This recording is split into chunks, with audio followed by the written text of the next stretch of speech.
6 teams down, 8 to go. The 8 teams that are left, only 2 teams, the Giants and the Jags, really nobody thought would be where they are today. Sure.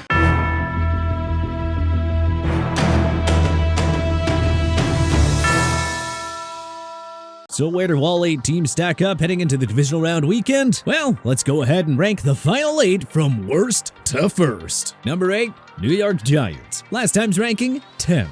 Brian Daboll and his lovable underdog Giants came into Gopher State with a crafty game plan, and they executed to near perfection. Daniel Jones had a flawless game with 301 passing yards, 2 touchdowns, and a team-leading 78 rushing yards. Saquon Barkley had 109 total yards of offense. Isaiah Hodgins led Big Blue with 8 receptions for 105 yards and a touchdown. And the virtually unstoppable Justin Jefferson was limited to 7 catches for only 47 yards and no touchdowns. The final result, a 31-24 upset over the 13-win Vikings, and the Giants' first postseason win since Super Bowl 46 11 years ago. With the win, the G-Men set up a can't-miss divisional round showdown against the Philadelphia Eagles. The bitter rivals will meet in the postseason for the first time since the 2008 divisional round when Donovan McNabb and the Eagles defeated the defending champs at Giants Stadium. Philly had the NFL's best O-line during the regular season, but now they must account for Kayvon Thibodeau, Dexter Lawrence, and Leonard Williams in the front 7. New York rode a powerful pass rush to its 4 Super Bowl championship seasons. Will we see a similar story continue in Philadelphia?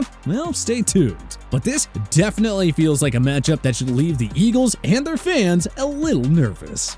Number 7, Jacksonville Jaguars, last time's ranking, 9. The Jaguars weren't willing to let the Cinderella run end with a dud inside their own stadium. They pulled off the 3rd biggest single-game comeback in NFL postseason history, erasing a 27-0 deficit over the Los Angeles Chargers to punch a ticket to the divisional round. We want to say the usual: shocking, jaw-dropping, unbelievable, incredible, magical.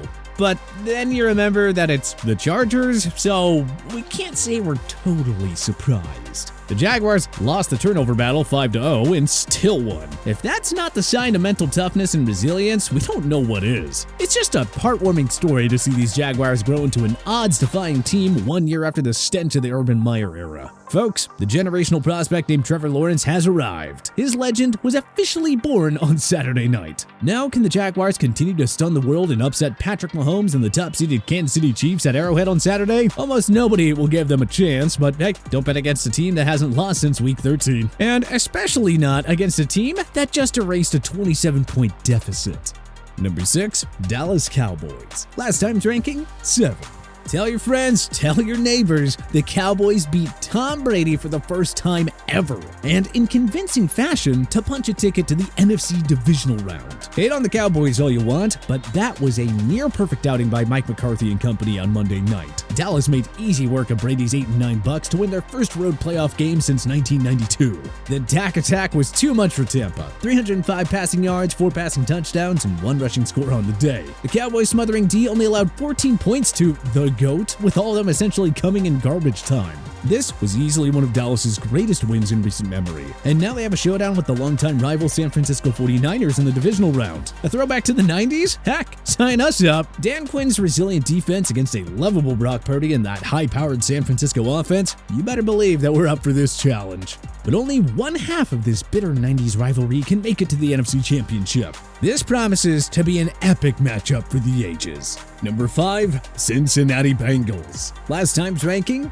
5. The Bengals would be the first ones to tell you that Sunday night was not their best effort on either side of the ball. If it weren't for Sam Hubbard's 98-yard fumble return touchdown, thanks to a failed Tyler Huntley QB sneak, the defending AFC champs would have likely been one and done. But alas, the Bengals narrowly survived at home against their AFC North rivals. I mean, hey, you'll always take a win, especially in the playoffs, and especially when your star QB has an off day, takes 4 sacks, and when your defense allows 155 rushing yards. And don't forget how oh-so-close James Proche of the Ravens was to catching Huntley's last-second Hail Mary pass. Cincinnati fans, consider your team lucky for this week. The Bengals are going to have to be much better on both sides of the ball if they're to upset Josh Allen and the Buffalo Bills at Orchard Park on Sunday. The O-line is going to have to hold up, and Burrow can't miss so many throws this time around. But on the more positive view, how about that? 2 straight years of reaching the AFC Final Four. Not bad considering this team just snapped a 31-year streak of no playoff wins in last year's wildcard round. Burrow versus Allen with a trip to the AFC Championship game on the line. Grab your popcorn,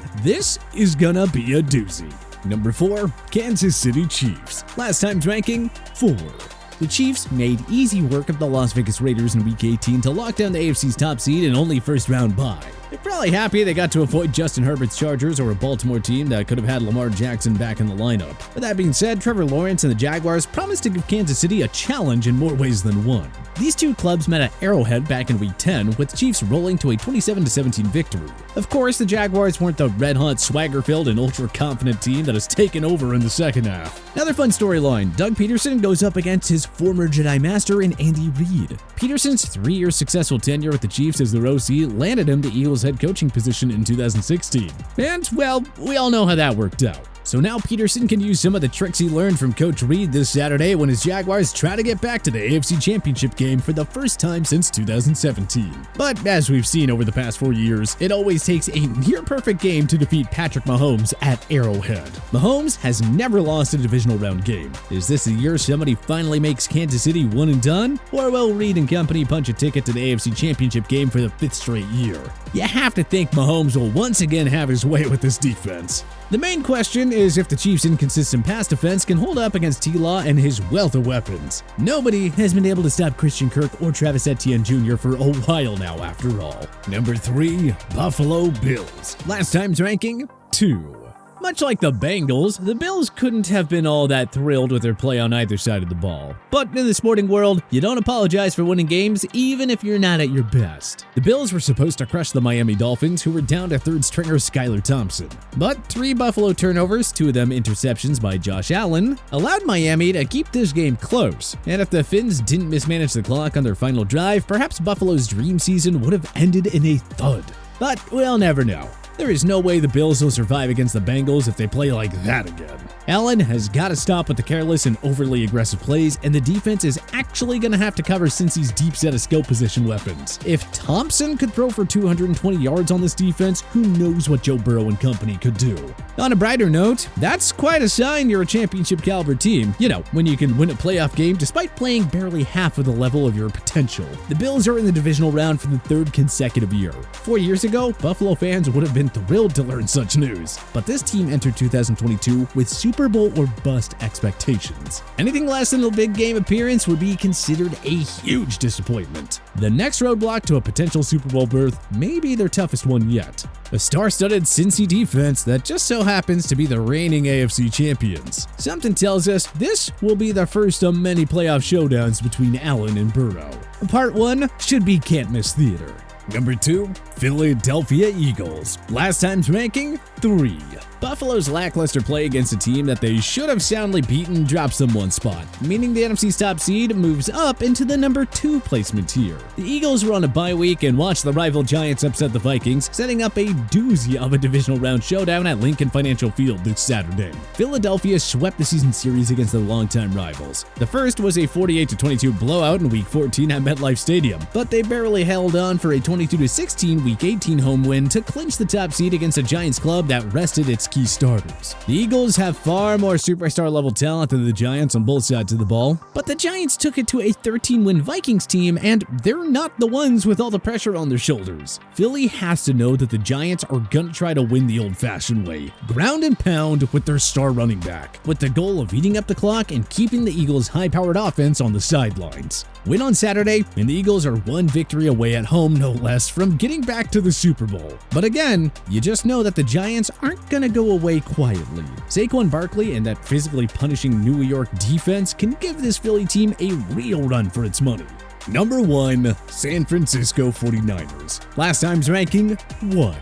They got quite the first half scare from the giant underdog Seattle Seahawks, but the better football team rose to the occasion when it mattered most. The final result? A 41-23 blowout win for the Niners, who advanced to the NFC Divisional Round for the 3rd time in 4 years. The league's number 1 defense had some struggles early against Seattle's offense, namely Kenneth Walker III and DK Metcalf, but the D flexed its muscles in the second half and only allowed 6 points, a garbage time TD with the game already over. Unfazed in his first NFL start, rookie and 2022 Mr. irrelevant, Brock Purdy threw for 332 yards and 3 touchdowns against 0 interceptions. Christian McCaffrey powered the running game that finished with 181 rushing yards. Deebo Samuel had 32 rushing yards and 103 receiving yards. Brandon Ayuk had 73 on his 3 catches. Yeah, these 49ers are absolutely firing on all cylinders right now. They closed out the regular season on a 10-game winning streak, then made easy work of the arch rivals to reach the conference's Final Four. And now the 49ers await a can't-miss divisional round showdown with their longtime rivals, the Dallas Cowboys. Dak Prescott and company are surging after a beatdown of Tom Brady and his Tampa Bay Buccaneers at Raymond James Stadium. Does Brock Purdy have what it takes against a defense that annihilated the GOAT? Will the NFL's #1 defense have an answer for the guy who made easy work of Tampa's defense? Let's just say this, if they don't, it'll be considered a giant disappointment on the West Coast. The 49ers entered the postseason as the most well-rounded team. They proved that with their domination of the Seahawks on Super Wildcard Weekend. But believe us, it won't matter if they're upset at home by America's team. This will be NFL television ratings galore. The team of the 80s versus the team of the 90s. Only room for one winner. Let's go. But who's your pick to win the Super Bowl with just 8 teams remaining? Let us know in the comment section below. If you like this video and learned a thing or two, clicking the like button helps out a ton. And hey, we appreciate it. If this is your first time coming around to TPS though, subscribing is a great idea because we put out videos like this every single day. But as always, thanks for watching, and we'll see you guys next time.